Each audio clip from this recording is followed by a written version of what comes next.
Hi friends, good morning. ಇದು ಶನಿವಾರದ blog. ನಾನು ನನ್ನ ಹಸ್ಬೆಂಡು ಬೆಳಗ್ಗೆ ಬೇಗ ಎದ್ದು ಕ್ವಿಕ್ಕಾಗಿ ರೆಡಿಯಾಗಿ ಶಾಪಿಂಗ್ಗೆ ಅಂತ ಹೊರಟ್ವಿ. ನಾವು ಬಂದಿರೋ ಲೊಕೇಶನು ವಿದ್ಯಾರಣ್ಯಪುರ ಹತ್ತಿರ ಝೀಕೋಡ್ ಎಂಬ ಹೊಸ್ದಾಗಿ ಸ್ಟೋರ್ ಓಪನ್ ಆಗಿದೆ. ಸೊ ಬಟ್ಟೆ ಶಾಪಿಂಗ್ಗೆ ಅಂತ ಬಂದಿದ್ದು ಅಲ್ಲಿ ಎಲ್ಲ ಹೊಸ್ದಾಗಿ ಆಫರ್ ಕೂಡ ಬಿಟ್ಟಿದ್ರು. ಸೊ ನಾನು ನನ್ನ ಹಸ್ಬೆಂಡು ಶಾಪಿಂಗ್ಗೆ ಅಂತ ಈ ಲೊಕೇಶನ್ ಚೂಸ್ ಮಾಡಿದ್ವಿ. ಆಫರ್ ಸಹ ಬಿಟ್ಟಿದ್ರು.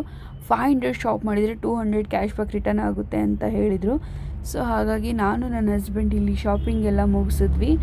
ಅಲ್ಲಿಂದ ಆಚೆ ಬಂದು ತಿಂಡಿ ತಿನ್ನೋಕ್ಕೆ ಅಂತ ಯಶವಂತಪುರ ಕಡೆ ಹೊರಟ್ವಿ. ಮತ್ತಿಕೆರೆ ಹೋಗೋ ರೂಟಲ್ಲಿ ಗುರುದರ್ಶನ್ ಹೋಟ್ಲಿದೆ. ನಾವು ಯಾವಾಗಲೂ ರೆಗ್ಯುಲರಾಗಿ ಇಲ್ಲೇ ತಿಂಡಿ ತಿನ್ನೋದು. ನೀವು ಈ ರೋಟಿಗೆ ಏನಾರ ಬಂದರೆ ನೀವು ಒಂದ್ಸಲ ಟ್ರೈ ಮಾಡಿ ನೋಡಿ, ತುಂಬ ಚೆನ್ನಾಗಿದೆ ಫುಡ್ಡು. ನನಗಂತೂ ಇಲ್ಲಿ ಬಿಸಿಬೇಳೆಭಾತ್ ಸಖತ್ ಇಷ್ಟ. ನಾನು ಯಾವಾಗಲೂ ತಿಂಡಿ ಈ ರೂಟಿಗೆ ಏನಾರ ನಾನು ಬಂದರೆ ತಿಂಡಿ ಯಾವಾಗಲೂ ನಾನು ಇಲ್ಲೇ ತಿಂತೀನಿ. ನನಗಂತೂ ಈ ಪ್ಲೇಸ್ ಸಖತ್ ಇಷ್ಟ.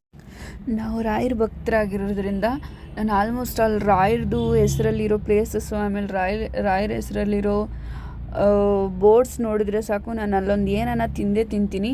ಯಾಕಂದರೆ ನಾನು ರಾಯರನ್ನ ಅಷ್ಟೊಂದು ನಂಬ್ತೀನಿ. ಸೊ ಹಾಗಾಗಿ ಈ ಅಂಗಡಿಲೂ ರಾಯರ ಫೋಟೋ ಸಹ ಇಟ್ಟಿದ್ರು. ನಾನು ಅಲ್ಲಿ ಕೈ ಮುಗಿದು ಅಲ್ಲಿಂದ ಮುಂದೆ ನಾವು ಯಶವಂತಪುರಕ್ಕೆ ಹೊರಟ್ವಿ.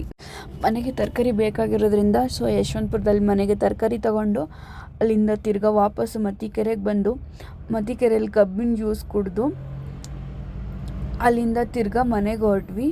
ಸೊ ಇದಾಗಿತ್ತು ಈ ದಿನದ ವ್ಲಾಗ್. ಹಾಗೆ ಈ ವಿಡಿಯೋ ಇಷ್ಟ ಆದಲ್ಲಿ ಫಾಲೋ ಮಾಡೋದನ್ನ ಮರಿಬೇಡಿ. Okay, thank you for watching.